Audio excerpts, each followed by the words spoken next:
এত নায়িকাদের সাথে কাজ করেন, কখনো কোনো নায়িকা আপনার প্রেমে পড়েনি?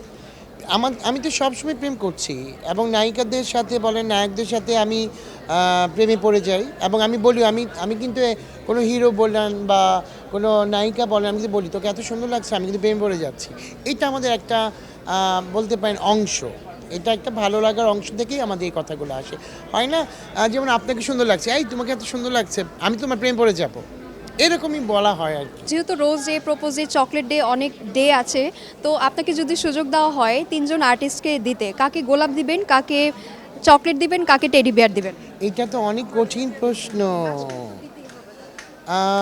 প্রথমেই আমি যদি বলি আমি দিব আমার আমার ছোট একটা বাচ্চা আয়ানকে দিব। আর সেকেন্ড দিব হয়তো দিঘিকে আমি মেয়ে বলি। আর লাস্ট দিব হয়তো বা বুবলিকে। ভ্যালেন্টাইন উপলক্ষে সবাইকে আমার পক্ষ থেকে ভালোবাসা। আর আরটিভির সবাইকে আমার পক্ষ থেকেও ভালোবাসা।